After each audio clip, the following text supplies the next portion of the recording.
Bonjour à tous et bienvenue dans cette nouvelle vidéo dans laquelle je fête mes 500 abonnés YouTube, enfin 580 au moment où je suis en train de tourner cette vidéo. Du coup, pour fêter ça, je vous avais proposé une FAQ, c'est-à-dire une vidéo spéciale questions-réponses. Et donc pendant une semaine, j'ai collecté vos questions, j'ai fait ma petite liste et aujourd'hui, je vais essayer de répondre à tout le monde. Alors j'ai reçu pas mal de questions, donc je pense que ça va prendre un petit peu de temps, mais au moins chacun aura eu sa réponse. Donc alors, première question de Patrick. Merci de me donner l'occasion de te poser une question, la voici.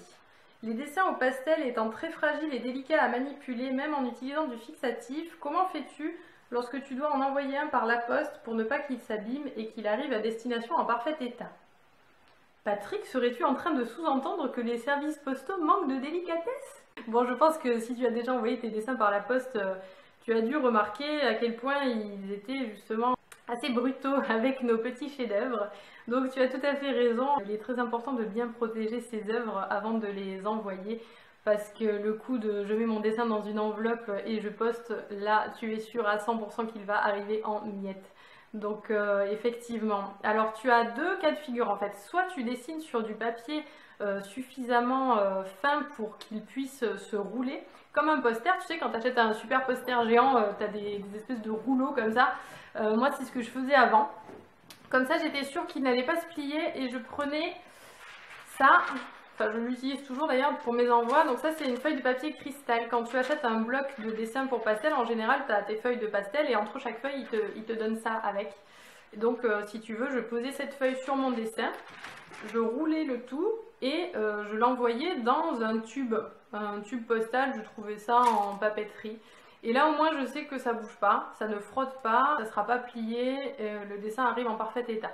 Ceci étant dit, maintenant je travaille sur Pastelmat, c'est un papier qui est extrêmement rigide donc je ne peux pas le rouler. Je suis obligée d'envoyer mes dessins à plat.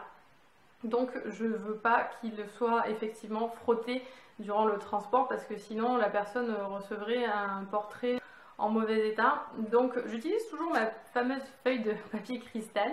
En fait ce que je fais c'est que j'emballe dans du carton très rigide. Donc je pose mon dessin sur un premier carton, je pose ma feuille de cristal par-dessus, je scotche les quatre coins, je pose un autre carton très solide par-dessus. Comme ça c'est bien pris en sandwich, c'est bien serré et là je mets du scotch tout autour, après je remballe encore dans du craft et ça part comme ça. Et de cette façon, j'arrive à avoir des envois qui arrivent en parfait état parce que c'est du carton tellement épais que même en essayant, la poste ne peut pas le plier. Donc comme ça marche bien. Donc voilà, j'espère que j'ai répondu à ta question. Deuxième question de Jean-Jacques. Tu nous fais quand une expo que l'on admire ton travail? Alors Jean-Jacques, c'est vrai que je ne fais pas d'exposition parce que je dessine sur commande. Comme je dessine sur commande, je n'ai pas de stock. En fait, sur mon mur, tu vois, il y a deux tableaux, il y a mon chat et un tigre. C'est les deux seuls tableaux que j'ai. Donc, tu vois, si je faisais une exposition, j'aurais pas grand-chose à montrer. Alors, c'est vrai que mes parents ont quelques tableaux à moi chez eux. Ce sont de vieux tableaux qui sont pas très représentatifs de ce que je fais en ce moment. Franchement, je ne sais pas comment trouver le temps pour faire des tableaux pour moi. Entre mes commandes, mes blogs, ma chaîne YouTube, ma page Facebook, mes expéditions, mes réponses aux mails. J'ai des journées qui passent à une vitesse, mais tu n'imagines même pas. Donc c'est vrai que pour l'instant, c'est pas quelque chose que je peux envisager à court terme. Après, je pense que je réussis. Je pense qu'à un moment de ma carrière, j'aurai envie d'expérimenter ce domaine-là, de l'exposition, qui est très différent. Mais en ce moment, voilà, c'est pas ma priorité en tout cas. Si vous entendez des bruits bizarres, c'est Dexter qui joue et qui essaye de faire le plus de bruit possible. Alors, nouvelle question d'un autre Patrick. Merci de partager votre travail à travers votre chaîne YouTube. Je pratique le dessin, la peinture, etc.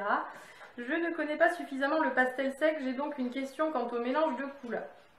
Visiblement, le mélange s'effectue en superposant les couleurs entre elles. L'usage des doigts ou de l'estompe se fait que très rarement. Alors Patrick, je ne vois pas ta question.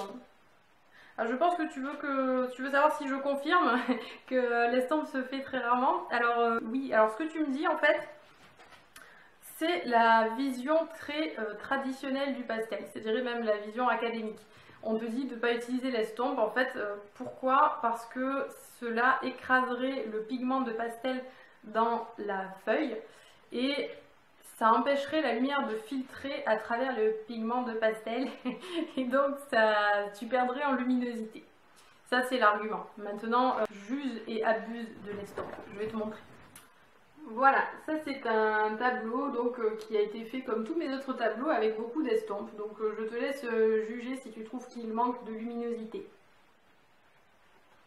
Voilà, après chacun fait comme il le souhaite, hein, de toute façon. Moi personnellement je ne me verrai pas me passer d'estampes. J'estompe toutes mes sous-couches parce que en fait je travaille le pastel avec beaucoup de couches successives, donc j'ai besoin qu'elles soient assez finement étalées pour que ma couche supérieure puisse bien se voir. Donc voilà, après chacun fait comme il veut, c'est ça qui est bien avec l'art. Ah oui, justement, question en relation avec celle-ci, de la part de Lily, faut-il vraiment une estompe pour étaler ou est-ce qu'un mouchoir est suffisant? Lily, je pense que tu faisais référence à ma vidéo sur la bouche que j'avais fait au graphite. L'estompe, si tu n'en as pas, ce n'est pas très grave. Un mouchoir, c'est suffisant, c'est bien, oui, pour faire la peau, dans ce cas-là, c'est bien. Un mouchoir avec le pastel, ça dépend des cas. Le problème du mouchoir, c'est qu'en fait, ça manque de précision. L'estompe, c'est super parce que c'est un tout petit objet très pointu, donc tu peux venir estomper des petites zones très étroites très facilement. Maintenant, si tu n'as pas d'estompe, tu peux te fabriquer un tortillon avec un bout de papier, tu l'entortilles sur lui-même jusqu'à avoir une petite pointe et ça te permet comme ça de te dépanner, c'est bien suffisant. Maintenant, voilà, moi j'achète des estompes parce que ça coûte vraiment quasiment rien. Tu les gardes longtemps après, hein, tu peux les réutiliser, donc je trouve que c'est pas un mauvais achat. Voilà, Dexter fait le pitre pendant que je lis des questions, comme ça il me déconcentre. Alors, question d'Annick, d'où vous vient cet incroyable talent? Alors merci Annick de trouver que j'ai un incroyable talent, c'est très gentil à toi. D'où est-ce que ça me vient? Alors je n'ai pas toujours été talentueuse, hein. Quand j'étais petite fille, mes dessins ressemblaient à ceux d'une petite fille.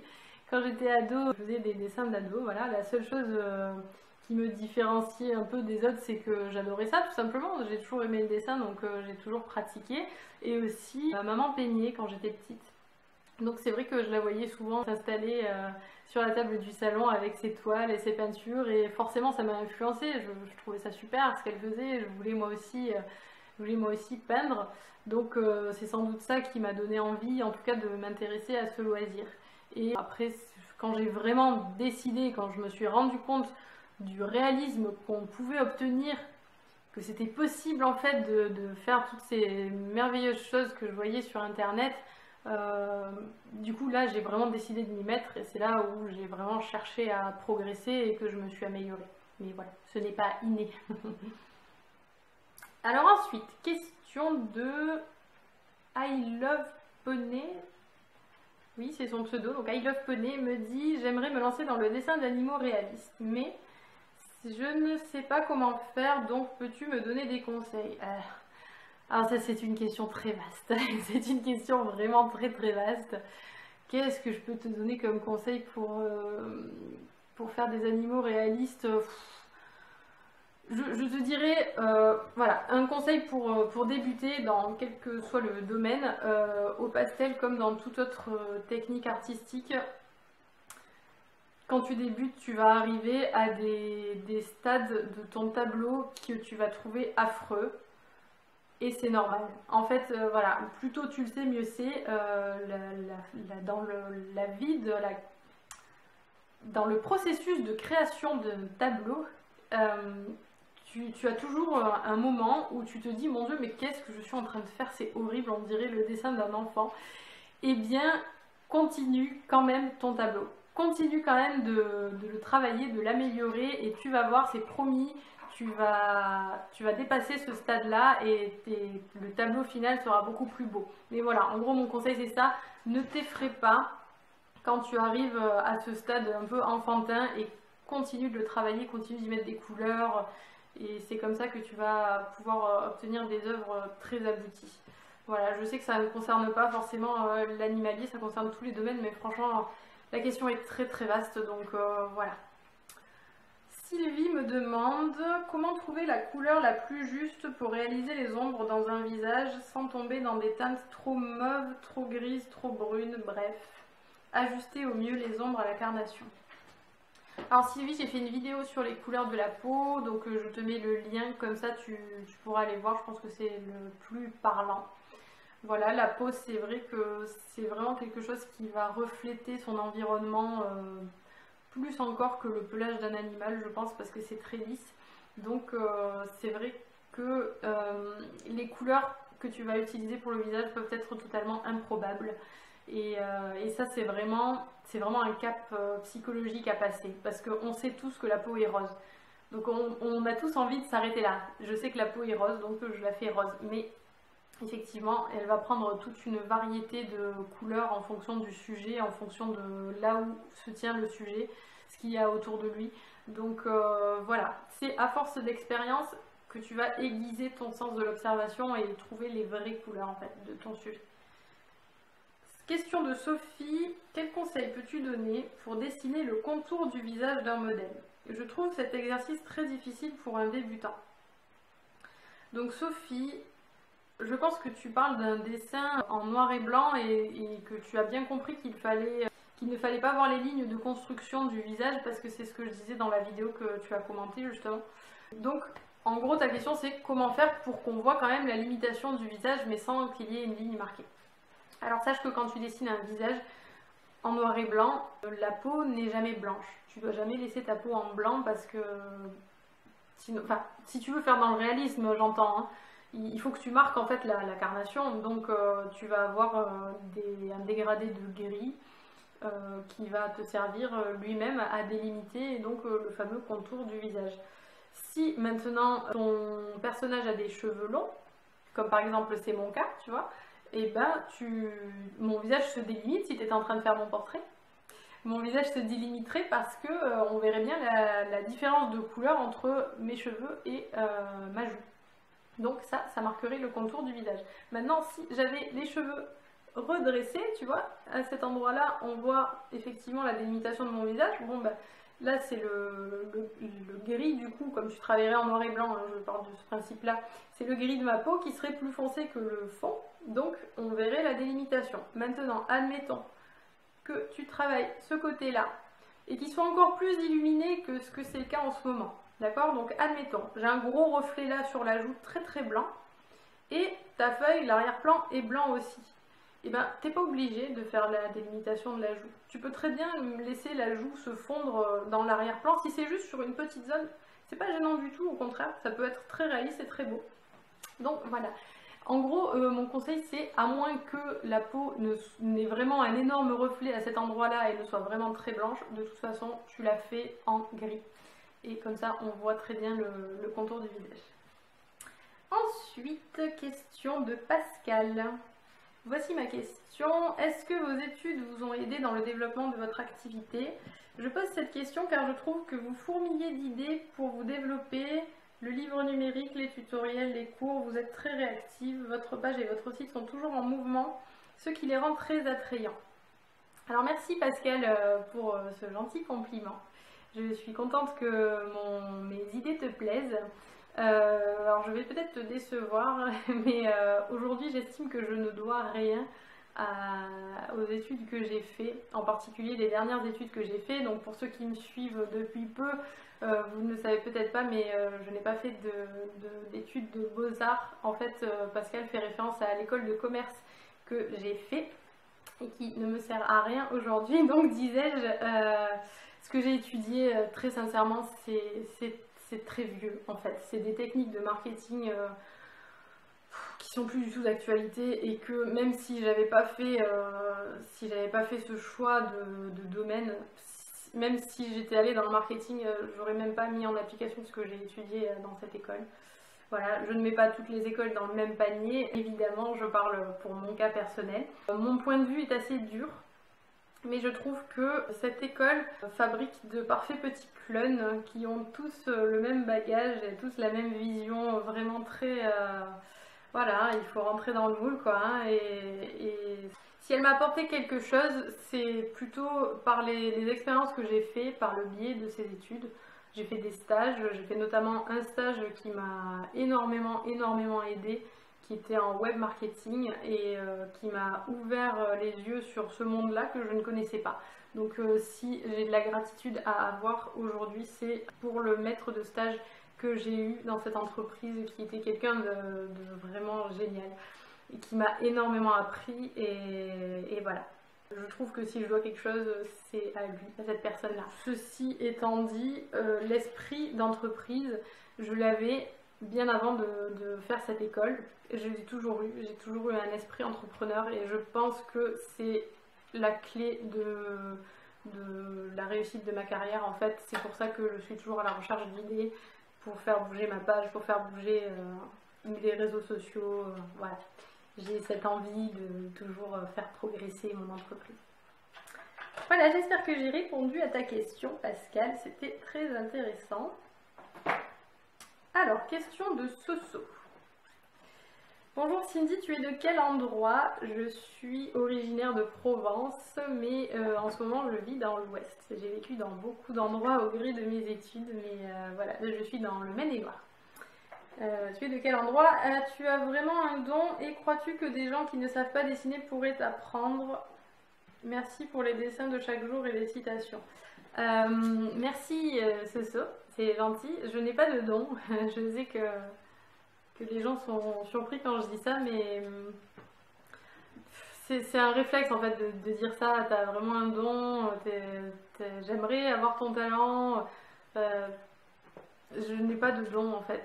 Sincèrement, j'ai beaucoup travaillé sur mes capacités, je me suis beaucoup entraînée, je me suis beaucoup documentée et voilà, ça vient de là. À ta question, crois-tu que les gens qui ne savent pas dessiner puissent apprendre? Évidemment, j'ai envie de dire évidemment, j'en suis persuadée, j'en suis la preuve vivante. Donc tu vois, d'ailleurs je vais faire une vidéo à ce sujet parce que je reçois souvent ce style de message et je trouve qu'il y a beaucoup de choses à dire là-dessus. Donc je pense que prochainement je vais faire une vidéo consacrée à faut-il un don pour savoir dessiner. Voilà. Question d'Odile. Comment fais-tu pour que les animaux aient un regard et des yeux si expressifs? Oui, Odile, j'ai toujours eu conscience que dans les yeux passent toutes les émotions et toute la personnalité du sujet. Peu importe que ce soit un animal, un humain, c'est vrai que c'est la première chose que tu regardes dans un portrait, les yeux. Donc c'est vrai que depuis que je fais du dessin, j'ai toujours accordé une importance toute particulière au regard. C'est vrai que même mes premiers dessins étaient vraiment moches pour être honnête, mais les yeux étaient quand même bien parce que déjà je savais qu'il fallait les soigner. Voilà, maintenant un conseil pour apprendre à faire des yeux, je te mets des liens vers les vidéos que je leur ai consacrées. Et puis je te dirais de choisir délibérément des photos où les yeux sont particulièrement magnifiques, où tu peux bien zoomer sur eux, où tu vois de beaux reflets et il n'y a rien de tel pour s'entraîner en fait. Une belle photo avec un beau regard. Question de Flore. Alors Flore, tu m'as posé plein de questions. Je suis désolée, je ne vais pas pouvoir répondre à toutes tes questions.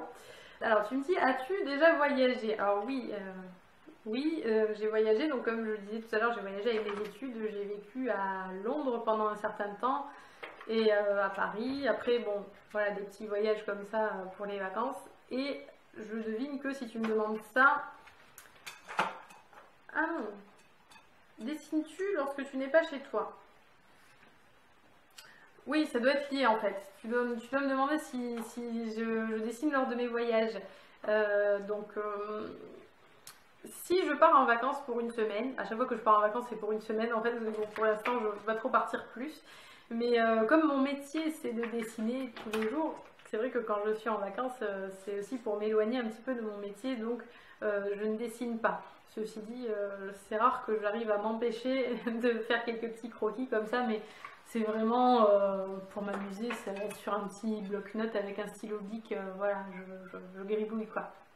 Mais sinon, je n'emporte pas mon matériel avec moi. quand je pars en voyage. Après, quand je vais chez mes parents qui habitent dans le sud, du coup je prends l'avion. Donc là, je prends tout mon attirail de pastel avec moi et je dessine chez eux. Voilà, comment est rangé ton matériel? Ça c'est typiquement la question auquel je ne vais pas répondre, ne m'en veux pas. Je te ferai une vidéo exprès. Promis, je te ferai une vidéo juste pour te montrer comment je range mon matériel parce que ça prendrait vraiment beaucoup de temps. Là, ma vidéo commence à être un petit peu longue. Donc voilà. Combien d'heures par jour en dessin pur? Ça dépend des jours. Évidemment, comme je suis à mon compte, je fais ce que je veux. Je m'organise comme je veux. Donc je dirais qu'en moyenne, je dois faire 5-6 heures par jour, je pense. Je ne peux pas me permettre de faire beaucoup plus parce que tu peux pas rester concentré vraiment très longtemps comme ça et garder la même efficacité en fait. C'est ça le problème. T'es obligé de faire des pauses pour le bien de tes portraits en fait. Hein. T'es obligé de te reposer l'esprit. Donc voilà, c'est pour ça que je me fais pas des journées de 8 heures de dessin et de toute façon j'ai tellement de choses à faire en dehors du dessin avec les expéditions et tout ça que je suis obligée de garder du temps aussi pour répondre aux mails, etc. etc. Question d'Anita. Est-ce qu'artiste animalier est suffisant pour que tu puisses en vivre? Alors aujourd'hui oui, c'est suffisant, c'est juste, mais c'est suffisant, voilà, j'ai réussi à en vivre pour la première fois l'année dernière, c'est-à-dire que j'arrive à me faire un SMIC à peu près, hein, j'espère que vous n'êtes pas choqués, je sais que je parle d'argent, les gens détestent qu'on parle d'argent, mais bon. Voilà, moi je n'ai absolument aucun problème avec ça, donc l'année dernière j'ai réussi à faire l'équivalent d'un SMIC annuel avec mes tableaux. Maintenant, le problème que j'ai, c'est que je travaille énormément, je travaille tout le temps, c'est vraiment une vocation, je cherchais le mot, c'est une vocation, donc c'est vrai que j'ai pas vraiment de week-end, j'ai pas vraiment de soirée, je vis pastel, voilà, je vis pastel, donc ça c'est le petit inconvénient. Il faut que j'arrive à compartimenter mieux que ça ma vie parce que c'est vrai que voilà, il faut pas que ça devienne pesant après au fil des ans, c'est pas le but. Le but c'est de rester passionné, motivé. Il faut que je travaille là-dessus, c'est mon objectif. Ensuite, question de Julia. Comment fais-tu pour estimer tes tableaux? Comment savoir le juste prix? Oui, ça aussi, ça pourrait faire l'objet de toute une vidéo en fait. Non, il y a beaucoup de choses à dire, mais en gros, ce que je peux te conseiller, c'est de trouver sur internet un artiste qui fait des tableaux qui est à peu près ton niveau et voilà, de se calquer sur sa grille de prix. De toute façon, tout le monde fait ça, hein, il n'y a pas de problème avec ça. Que ça te permet d'avoir un ordre d'idée. Après, ce que tu peux faire également, c'est ajuster en fonction de la demande. C'est-à-dire que moi, quand j'ai commencé à dessiner, évidemment, j'avais pas du tout la même qualité de travail que ce que je fournis actuellement après des années d'expérience. Hein. Donc, j'étais pas très chère et je me suis vite rendu compte que au bout d'un moment, je tenais pas pied. C'était juste pas possible, quoi. J'avais beaucoup trop de demandes. Donc, du coup, tu ajustes ton prix. Voilà, si tu as énormément de demandes, tu vas augmenter. Si tu n'en as pas beaucoup, tu vas diminuer. Bon, voilà. Après, tu t'adaptes aussi à ton marché. Ensuite, question de Christine. Comment as-tu fait pour te faire connaître et pour pouvoir vivre de ce beau métier? Comment j'ai fait pour me faire connaître? Alors moi j'ai commencé sur les forums spécialisés sur les animaux du coup. Comme je suis artiste animalier, eh bien je m'étais inscrite à plein de forums de chiens, de chats, de chevaux et voilà, je participais aux discussions et puis je montrais mes tableaux. Et c'est comme ça que j'ai eu mes premiers clients, c'est comme ça que j'ai commencé à me faire connaître. Après, qu'est-ce que j'ai fait? J'ai fait des flyers très jolis d'ailleurs que j'ai voulu distribuer à l'occasion des expositions canines. Voilà, je trouvais que c'était une bonne idée et je pensais que ça allait cartonner et ça ne m'a rien rapporté du tout. Voilà, j'ai passé beaucoup de temps à distribuer mes flyers et au final j'ai très peu de retombées donc ça je vous conseille pas du coup. Par contre, ce que tu peux faire, ce que j'ai jamais fait mais je pense que ça aurait pu marcher, c'est si tu as un stock de tableaux, et ben tu peux en donner à ton vétérinaire, ton toileteur, enfin voilà, des endroits où tu sais qu'il n'y a que des gens qui ont des animaux qui vont venir. Et donc ils vont pouvoir voir tes tableaux sur le mur. Évidemment, il faut que tu mettes une petite carte de visite ou quelque chose qu'on puisse te contacter. Et ça, je pense que ça te fait aussi une bonne visibilité. Voilà. Après, là où je me suis vraiment fait connaître, c'est avec Facebook quand même. Hein. Mais la chance que j'ai eue, c'est que au moment où j'ai créé ma page, c'était en 2011. Et en 2011, c'était quand même beaucoup plus facile de sortir de la masse que maintenant, parce que maintenant, des pages Facebook, il y en a beaucoup. Il y en a vraiment beaucoup. Voilà. Question de Daniel. Comment commencer sans faire de gros investissements? Alors Daniel, tu rejoins la question de Clara juste après, qui est comment faire pour garder l'envie de dessiner tant que je n'ai pas le matériel, et surtout comment arriver à trouver du temps pour dessiner. Dexter, s'il te plaît. Oh, t'as chiffonné. Tu as chiffonné ma feuille. T'as un vilain chat. Oh, donc, comment garder l'envie de dessiner tant que j'ai pas le matériel et comment trouver du temps. Donc voilà, tous les deux, en gros, vous voulez dessiner avec peu de matériel. Et du coup, trouver du temps, finalement, ça va être assez lié. Alors, sachez que vous n'avez pas besoin d'avoir une palette immense de pastels pour pouvoir faire du pastel. Je pense que vous me parlez de pastel d'ailleurs, je ne sais pas préciser, mais je pense. Je sais que les fabricants ont tendance à vouloir vous faire croire qu'il faut acheter toutes leurs nuances. En général, ils en ont plusieurs centaines. Et ils vous disent oui, parce que les couleurs ne se mélangent pas. Il faut avoir toutes les couleurs possibles, imaginables, sinon vous n'arriverez pas à faire de beaux tableaux. Alors évidemment, je ne suis pas d'accord. D'ailleurs, vous le verrez quand je ferai ma fameuse vidéo donc, sur mon matériel. J'ai finalement très peu de nuances différentes comparées à la plupart des artistes pastellistes, parce que je les mélange. Mais au-delà de ça, vous pouvez très bien faire des portraits avec un pastel noir et un pastel blanc. Ça, c'est même une très bonne chose parce que déjà, vous n'avez pas besoin d'avoir des pastels, hein, vous en avez deux, c'est suffisant. Vous vous familiarisez avec la texture du pastel, qui est une texture quand même très différente de toutes les autres techniques. Et puis, vous allez pouvoir vous concentrer sur les valeurs de vos tableaux. Et les valeurs, c'est vraiment fondamental pour faire un portrait ou un dessin autre qui soit réussi. C'est très bien, disais-je, de se familiariser avec ça. Parce que du coup, vous allez apprendre à construire vos reliefs avec uniquement donc, le noir et le blanc. Vous pouvez avoir des résultats somptueux, sincèrement. Et comme ça, vous gardez votre motivation puisque vous faites des œuvres. En même temps, vous n'avez pas besoin d'investir. Après, si vous avez quelques couleurs, vous pouvez très bien faire des pastels noir et blanc avec une petite touche colorée, comme ça se fait beaucoup. Et c'est très joli, vous pouvez en jouer. Vous pouvez faire un portrait en noir et blanc avec juste les yeux colorés. Vous pouvez faire, je sais pas, un paysage avec juste une petite fleur en couleur ou un arbre en couleur. Voilà, je sais pas, je vous donne des idées comme ça, mais vous pouvez jouer de ce manque de matériel justement. Il y a plein de choses à faire, il y a plein de choses à expérimenter, donc voilà, faites-vous plaisir. Et aussi, donc pour rebondir sur ce que tu disais Clara concernant le manque de temps, le fait d'avoir uniquement du noir et blanc, mine de rien, tu vas gagner un temps précieux parce que tu n'as pas besoin de t'interroger sur les couleurs. Donc ça va te permettre de faire des études plus rapides. Et je vais reprendre ce que je disais dans ma vidéo sur la motivation. Qu'est-ce que je disais déjà? J'ai perdu mon fil. Ah oui, ça y est, ça me revient. De faire des petites études, petit format, un seul sujet simple, quelque chose que voilà, tu sais que quand tu le commences, tu n'es pas là à ta table pendant des heures et des heures. Et en plus, le pastel c'est super parce que ça ne sèche pas, contrairement à la peinture. Donc tu peux très bien laisser ton portrait en plan. Voilà, aujourd'hui tu n'as que 20 minutes pour dessiner. Bon voilà, tu fais ton petit dessin pendant 20 minutes. Puis tu le laisses tranquille, et puis quand tu as encore une demi-heure, tu reviens le travailler. Et voilà, c'est pas comme une toile où tu te dis vite, il faut que je fasse ça avant que ça sèche, ou mince, je suis obligée d'attendre parce que justement il faut que ce soit sec. Tu vois, tu peux t'organiser comme tu veux. C'est pour ça que pour toi, je trouve que le pastel c'est un très bon choix de technique. Voilà, je suis arrivée au bout de toutes ces questions. J'espère que ça vous aura intéressé. Si vous avez aimé cette vidéo, c'est mon tour de vous poser une question. Est-ce que vous aimeriez que j'en fasse une nouvelle pour fêter par exemple les 1000 abonnés? Donc si oui, mettez-moi un petit j'aime, comme ça je saurai que ça vous a plu et que vous avez envie de refaire une petite séance questions-réponses comme ça.